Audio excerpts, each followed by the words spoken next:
All right, guys, when it comes to arms, I hardly ever do them. Let's see, I hardly ever isolate them, but if I do isolate them, I'm gonna do it with these two different moves. I'm gonna show you just a couple of exercises for your tries that's really gonna turn them on. The one thing I wanna talk about too is that you're gonna see me change my hand position. Now, when it comes to hypertrophy and growing it, we really wanna tax that muscle, so to speak. But one thing we wanna do is we wanna stimulate, but not obliterate.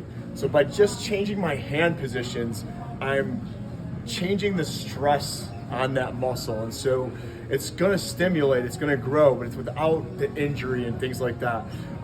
One thing I like to say is if I'm hitting this point right here and I keep hitting that, after a while, that spot right there is gonna take a beating, right? But if I'm hitting it at different angles and stuff, I'm still stressing it enough to grow, but not killing it where it would lead to injury.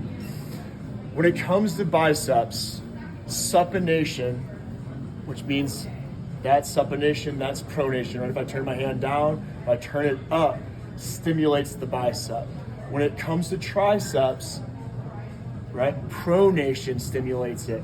And in the biceps, I made a video about this, flexion is huge because it ties into my shoulder. So just doing bicep curls here is not hitting the entire thing until you come up. And so the same thing with my triceps, to hit it, I need to put my arm in extension. And if I really want to stimulate it, I'm going to pronate my hand in. Now be careful, if you already have rounded shoulders and your posture is shit, you're probably gonna tear stuff up and it's just gonna start popping out of there. If anything, stick that chest out and get it back, right? And it's a great mobility exercise because most people can't get their hands back here. Now watch how I hit different angles with it.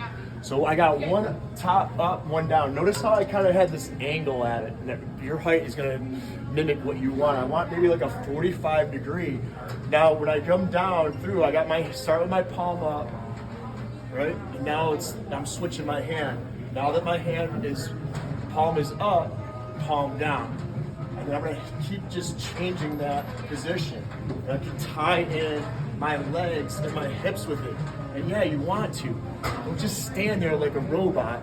Move around, use your legs, and use the efficiency that your body, God gave you. All right? So if you notice that I'm changing, so I'm here, and then I come up, and now I'm gonna switch it, and it's gonna hit it. You're gonna feel it in all different areas. Let's go now, bottom up, top down, bottom up. So now you're not gonna need too much weight on this. I'm gonna take that supinated grip. So if you see how I grab that, okay, now I can go back, and I'm gonna angle this, right? And I can hit it from this side, straight back. I can hit it back like here. So I would think of like a fan, like a semicircle, and hit all those different areas, guys. And again, you're not gonna get it. You're gonna get a better pump, guys, with doing this. So, and again, I usually do my arms when I'm doing pull and push, and I'm tying it in with that because it just naturally does. So, but if you want to kind of focus more on your triceps, these are two excellent exercises for you.